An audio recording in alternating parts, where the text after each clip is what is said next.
सबसे पहले एक बार फिर से आप सभी को नमस्कार, सभी को राम राम। आप सभी का एक बार फिर से स्वागत है अपने इस YouTube चैनल पे। मैं हूं रासर, आप देख पा रहे हैं स्टडी टॉम ऑफिशियल प्लेटफॉर्म। दोस्तों आज हम बात करने जा रहे हैं परमिट के बारे में। इस फटाफट सीरीज के सेशन में आपका फिर से स्वागत है। दोस्तों आज हम पढ़ने जा रहे हैं परमिट के बारे में। परमिट के बारे में अगर हम बात करते हैं तो मोटर व्हीकल एक्ट में इसके बारे में कहां पर लिखा हुआ है, सेक्शन 66 जो है इसमें नीड यानी कि परमिट की आवश्यकता के बारे में लिखा है कि कोई भी व्हीकल अगर उसका कॉमर्शियल यूज कर रहे हैं, किसी को सर्विस प्रोवाइड करने के लिए कर रहे हैं तो परमिट की नीड होगी। यहां पे परमिट की जो टाइप की बात करते हैं, सबसे पहला टाइप आता है टेम्परेरी परमिट। टेम्परेरी परमिट को हिंदी में अस्थायी परमिट भी कहते हैं। इसका उल्लेख मोटर व्हीकल एक्ट की धारा 87 में किया गया है। वैलिडिटी की बात करते हैं तो वैलिडिटी इसकी जो है 1 से लेके 4 महीने होती है। कम से कम पूछे 1 महीना, अधिकतम पूछे 4 महीना, दोनों को आपको याद रखना है, ये मैं आपको बता देना चाहता हूं। टेम्परेरी जो परमिट होता है क्यों जारी करने की आवश्यकता है? धार्मिक मेले, रिलीजियस अगर कोई वर्क हो रहा है, विशेष परिस्थितियां होती है, मौसमी कार्य होते हैं, परमिट को नवीनीकरण कराने में अगर देरी हो रही है तो टेम्परेरी परमिट की आवश्यकता होती है। स्पेशल परमिट की बात करते हैं यानी कि विशेष परमिट, इसको धारा 88 में इसका उल्लेख किया गया है। वैलिडिटी इसकी 4 महीने से लेके 12 महीने तक हो सकती है। यह है स्पेशल परमिट, एक था टेम्परेरी परमिट। अब हम जो बाकी की जो परमिट है उसके बारे में चर्चा कर लेते हैं। यह है नेशनल परमिट।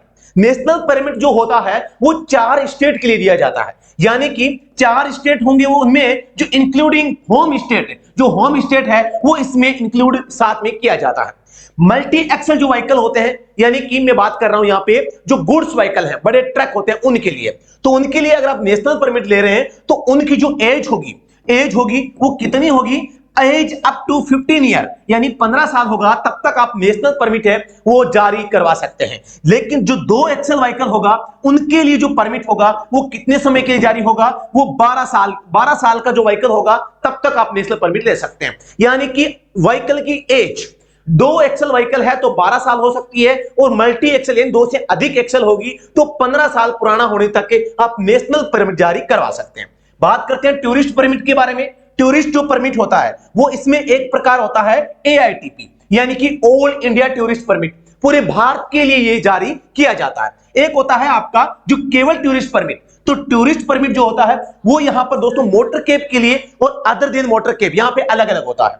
मोटर कैब की बात करते हैं तो मोटर कैब की एज का कितनी होगी? 9 इयर्स, यानी 9 साल पुराना होगा तब तक आप मोटर कैब के लिए टूरिस्ट परमिट जो है वो जारी करवा सकते हैं। लेकिन अदर देन मोटर कैब अगर कोई व्हीकल है तो उसकी जो एज है अप टू 8 इयर्स, यानी कि 8 साल पुराना होगा तब तक आप टूरिस्ट परमिट है वो जारी करवा सकते हैं। बात करते हैं प्राइवेट सर्विस व्हीकल की, यानी जो निजी सेवावान होते हैं जिनका उपयोग आप किसी किराए के लिए, वाणिज्यिक रूप से या अवॉर्ड के लिए करते हैं, तो वहां पर आपको परमिट की आवश्यकता होती है। लेकिन निजी अगर सर्विस व्हीकल है, प्राइवेट सर्विस व्हीकल है, उसका प्रयोग आप स्कूल के लिए या खुद के व्यवसाय में करते हैं तो आपको यहां पर परमिट की आवश्यकता नहीं होती है। लेकिन अगर प्राइवेट सर्विस व्हीकल का यूज किराए के लिए, वाणिज्यिक उपयोग, अवॉर्ड के लिए करते हैं तो यहां पर सेक्शन 76 के तहत आपको परमिट जारी करवाना उसका वो पड़ेगा। जितनी आपको आवश्यकता है उतना परमिट ले सकते हैं। परमिट की वैलिडिटी के बारे में बात करते हैं कि इसकी जो वैलिडिटी है वो कितनी होती है।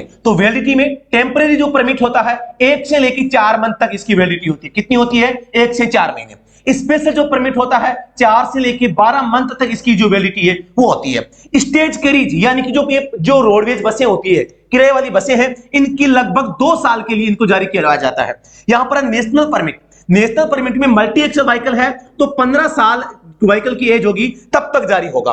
2 एक्सल व्हीकल है तो यहां पर 12 साल होगी तब तक के लिए आपका जो परमिट है जारी किया जाएगा। टूरिस्ट परमिट की बात करते हैं, मोटर कैब है तो अप टू 9 इयर्स, 9 इयर्स का अगर व्हीकल होगा तब तक टूरिस्ट परमिट वैलिड होगा। अदर देन मोटर कैब है तो यहां पे 8 साल इसका जवाब हो जाएगा। तो ये था आपके परमिट की वैलिडिटी के बारे में। परमिट का रिन्यू करवाते हैं तो रिन्यू अगर आप बिफोर यानी कि एक्सपायरी के पहले अगर आप करवाते हैं, एक्सपायरी से पहले करवाते हैं तो यहां पर बिफोर ओनली 15 डेज, 15 दिन एडवांस में आप इसको रिन्यू करवा सकते हैं। आफ्टर की बात करते हैं, आफ्टर में जब आपका एक्सपायर हो जाता है व्हीकल का यूज नहीं कर सकते, you can't use the vehicle